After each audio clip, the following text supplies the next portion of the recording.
As-tu déjà ressenti cette fatigue étrange, quand tu te retrouves entouré de trop de monde? Ton énergie se vide comme l'eau qui s'écoule d'une jarre fissurée.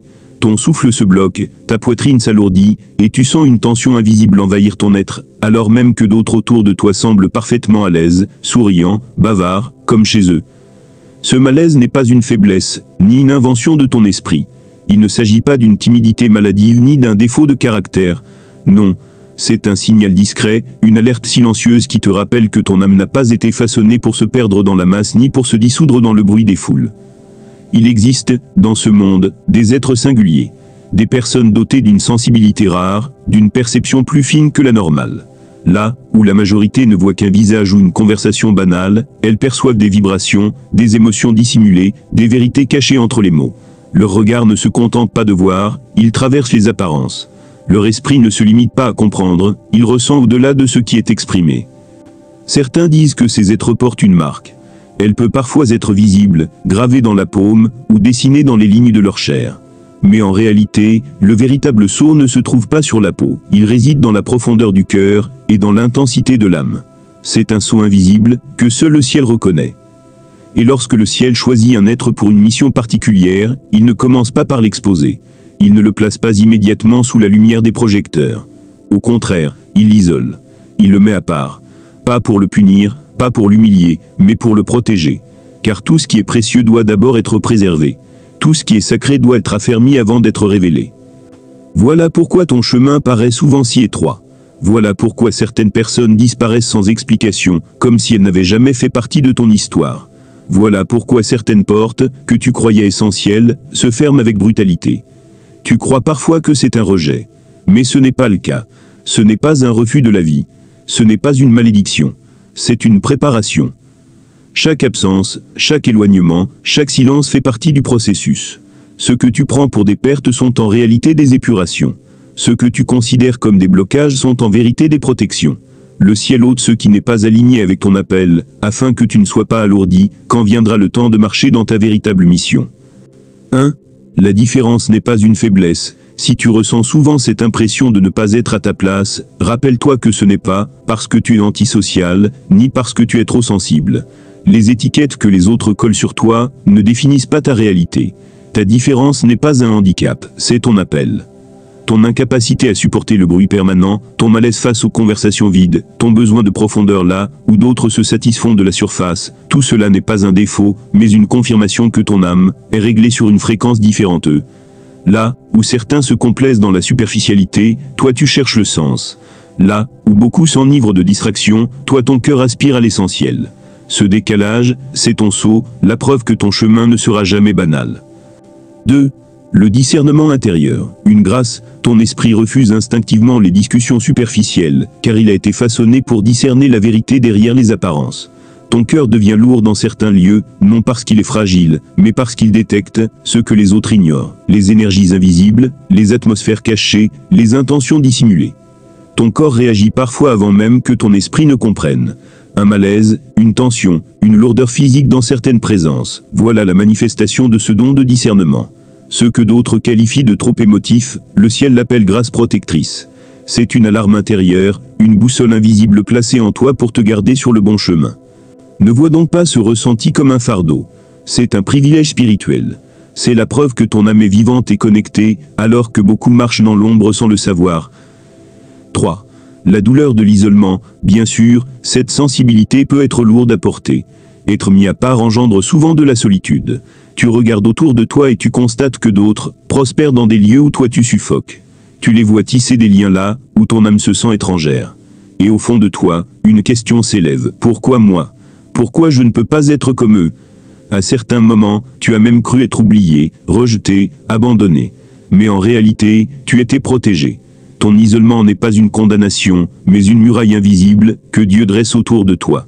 Il sait que ton esprit fragile, dans l'apparence, est en fait porteur d'une mission trop précieuse pour être exposé trop tôt.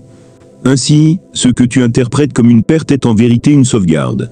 L'éloignement de certaines personnes, la fermeture de certaines portes, l'impossibilité d'entrer dans certains cercles, tout cela n'était pas une punition. C'était une préservation. 4. Le désert, l'école de l'âme. Depuis toujours, Dieu prépare ses serviteurs à travers le silence et l'isolement. L'histoire sacrée en témoigne. Moïse, avant de libérer son peuple, a connu 40 ans au désert comme berger, loin des foules.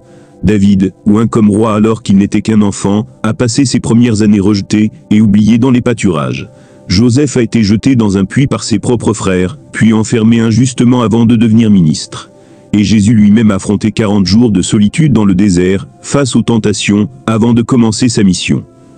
Le désert n'est pas un lieu de punition, mais un lieu de transformation. C'est l'école de l'âme, le creuset où l'or intérieur est purifié. C'est l'espace où les bruits du monde s'éteignent, où les illusions tombent, et où la seule voix qui subsiste est celle de Dieu. Dans le désert, tu es dépouillé de tes dépendances, de tes sécurités humaines, de tes certitudes superficielles. Il ne reste plus que toi, ton âme nue, et la présence divine. C'est là que se forge la véritable force, celle qui ne tremble pas face au bruit des hommes, mais qui se nourrit de la vérité éternelle. Alors, si tu te sens souvent à part, ne considère pas cela comme une malédiction. Ce n'est pas le signe d'un rejet, mais d'une distinction. C'est la preuve que ton âme est accordée à une fréquence plus haute, comme un instrument finement réglé qui capte des sons que les autres n'entendent pas. Ce que les autres appellent étrangeté est en réalité ton ajustement spirituel. Ton inconfort n'est pas un hasard, il est un guide. Chaque malaise, chaque lourdeur ressentie dans certaines situations agit comme une boussole intérieure qui t'oriente loin des chemins qui ne t'appartiennent pas. Tes larmes, elles, ne sont pas faiblesse. Elles sont purification. Elles lavent ton cœur des blessures invisibles et arrosent la terre de ton âme pour préparer de nouvelles récoltes. Ton hypersensibilité, que certains critiquent, est en réalité une armure spirituelle. Elle t'alerte, elle te protège, elle t'empêche de te perdre dans des environnements qui ne sont pas faits pour toi. Oui, ce fardeau est lourd à porter.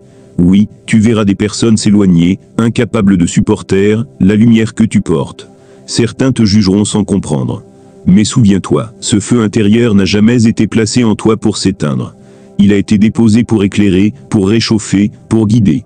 Même si tu marches seul, sache que tu n'as jamais été abandonné. L'invisible marche à tes côtés, même dans les moments où tu crois être oublié. Chaque porte qui se ferme n'est pas un échec, mais une orientation subtile. Chaque séparation douloureuse est en réalité un alignement, un repositionnement divin pour que tu ne sois entouré que de ce qui correspond à ta mission. Chaque cicatrice que tu portes est la preuve tangible que tu étais dans les mains de celui qui façonne. Ces marques ne sont pas des signes de défaite, mais des sceaux de préparation. Elles témoignent que tu as survécu, que tu as été poli, comme une pierre brute qui devient précieuse. Tes blessures ne t'ont pas disqualifié. Au contraire, elles t'ont affermi. Elles t'ont enseigné la patience, la compassion, et une force que seuls ceux qui ont souffert peuvent posséder. Tes cicatrices sont ton langage silencieux, une preuve que tu as traversé des tempêtes, et que tu es toujours debout. Un jour, ton silence deviendra ton autorité. Là où les mots sont inutiles, ta simple présence parlera. Tes épreuves, loin d'être des chaînes, se transformeront en langage universel que d'autres comprendront sans explication. Et ta différence, que certains rejetaient, deviendra ton rayonnement. Ceux qui t'avaient mal jugé, qui t'avaient méprisé ou incompris, verront alors la vérité. Tu n'étais pas rejeté, tu étais choisi. En vérité, tout ce que tu as traversé, toutes ces incompréhensions, ces fermetures de portes, ces séparations douloureuses, n'étaient pas des obstacles, mais des étapes. Ton inconfort était une boussole. Tes larmes, une purification. Tes blessures, une formation. Ton silence, une école. Et ta solitude, un lieu de rencontre avec celui qui façonne les âmes. Tu n'as jamais été oublié. Tu n'as jamais été rejeté. Tu as été choisi, préservé et affermi. Ta sensibilité n'est pas un défaut mais une armure. Ton isolement n'est pas une punition mais une protection. Tes cicatrices ne sont pas des preuves de faiblesse, mais les marques d'un raffinement divin. Aujourd'hui, tu n'as plus besoin de courir après la reconnaissance ni de t'excuser pour ta profondeur. Tu n'as plus besoin de forcer ta place dans la foule. Tu as compris que ta destinée n'est pas de suivre, mais d'ouvrir un chemin. Alors marche avec assurance. Porte ta lumière sans crainte. Aime sans t'éteindre. Avance sans regarder en arrière. Car le monde n'a pas besoin d'une copie de plus. Il a besoin de ton authenticité. Et le jour viendra où ta différence deviendra ton témoignage, où ton silence deviendra ton autorité, et où ta vie elle-même sera la preuve vivante, que Dieu prépare toujours ses élus dans l'ombre avant de les révéler dans la lumière.